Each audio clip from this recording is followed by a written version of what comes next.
Hi everyone, it's your host again, Pastor Tonani Falana on Women on Assignment. How shall we pray? Father, we thank you for your faithfulness. We thank you for the work that you have done in Christ Jesus to liberate us and to deliver us. We are grateful. Thank you for not leaving us in the dark. Thank you for giving us back our voices. Lord, we are grateful. Thank you for not allowing the grief to head you back.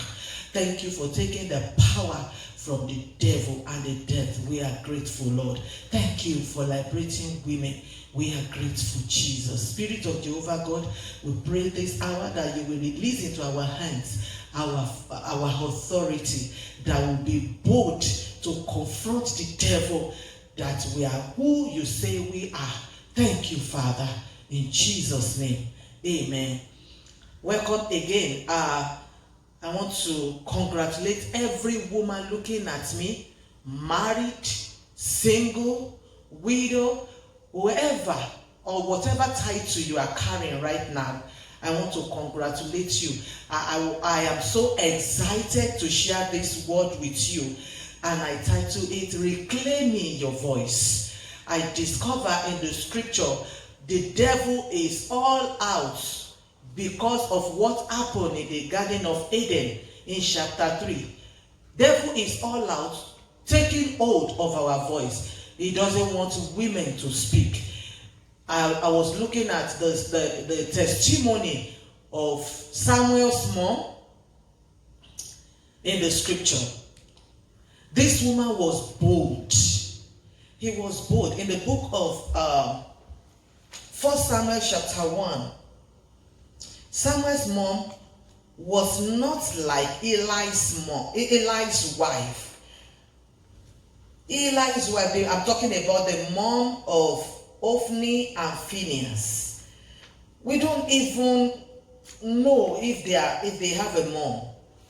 But unfortunately, they are the children of the pastor, but they did not have good reputation among the congregation of the people of the church. But in the testimony of Anna, Samuel's mom, in the book of 1 Samuel chapter 1 verse 21 to 24, the Bible it reads, and I quote, "The man Elkanah and all his house went up to offer to the Lord the yearly sacrifice and to pay his vow. But Anna did not go up, for she said to her husband, as soon as the child is weaned, I will bring him, so that he may appear in the presence of the Lord and dwell there forever." Verse 23, Elkanah, her husband, said to her, "Do what seems best to you. Wait until you have weaned him. Only may the Lord establish his word." So the woman remained and nursed her son until she weaned him. I love this. I love it that we can hear. No wonder Samuel turned out to be a good person. But unfortunately for him, his own wife did not have the same character or the same godly, endowment that his mother displayed in the scripture. We did not know his wife. The Bible did not tell us his wife's name. The mother of Joel and Ahaziah, I forgot the name of his sons now, 2 sons, and they were as terrible as the sons of Eli, his spiritual father. What I am saying here is that early in the scripture, hardly you can find the woman talk. We don't even know where the wife of Noah was when they came from the ark. We only read about the incident that happened when he slept naked in the house after he drank from the wine he planted. Where was their wife? Maybe I should write in a book someday. Where was their wife? Where were the mom? Where were the matriarch of those days? But today, I have good news for you. This is one of the things Jesus Christ has come to do for us, to help us to find our voices. Amen. And I title it, Reclaim Your Voice. The first thing you want to do as you are standing up to reclaim your voice is to stand up for yourself. Nobody is going to stand up for you, woman. Nobody is going to stand up for you.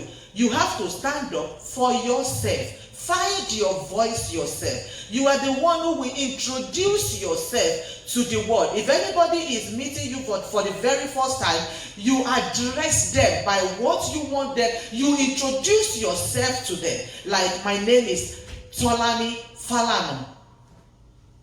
You can't come up and call me Jumoke. I'm not going to answer you.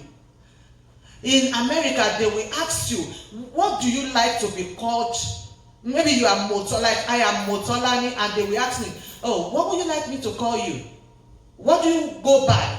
And I'll say, oh, okay, you can call me Tola. Amen.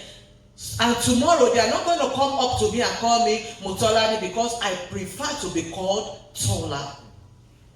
Amen. So you are the one who will stand up for yourself. You are the one who will introduce yourself to your world, to your husband. It is time now to begin to set boundaries, even in our marriages, even in our relationship, even with the in-laws.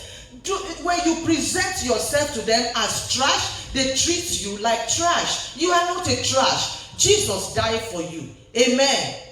Remember, when your father is bringing you in on your wedding day, the whole house, the whole church, they stood up for you, including the urbans, including the governor, including every dignitaries that attended your wedding. They stood for you when you are coming up, when you are coming through the aisle with your father. It was your day. But you know what? The devil made us understand made us understand that was it.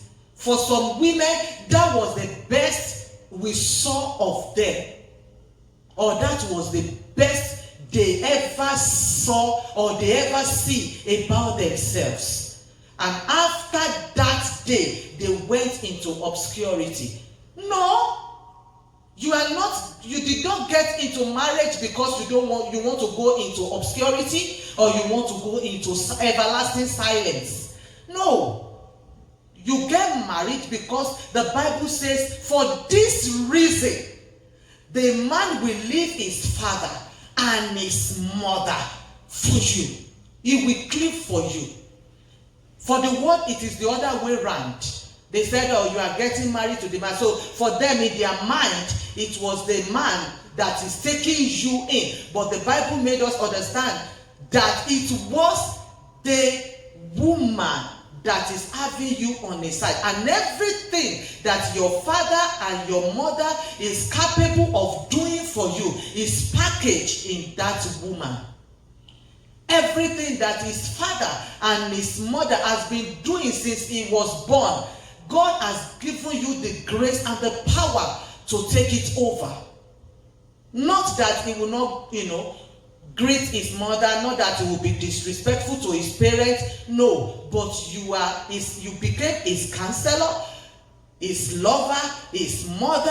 God has endowed you with so much godly potentials that can handle every issues of your husband's life. So please reclaim your voice. Reclaim your voice. Walk shoulder high. Stand up for yourself. Another thing that I want us to look into is honor yourself. Honor yourself. Everyone stood up in honor of you. There was a standing ovation for you when you are coming through the aisle on your wedding day. Why will you trash the honor? And if you want to be honored, you will have to give honor to people. When you start disrespecting your husband or disrespecting your children, they will not honor you. Or your in-laws. I want you to retrace your path and lay hold on the honor that the Lord has given unto you and begin to walk in it. You are a woman of honor.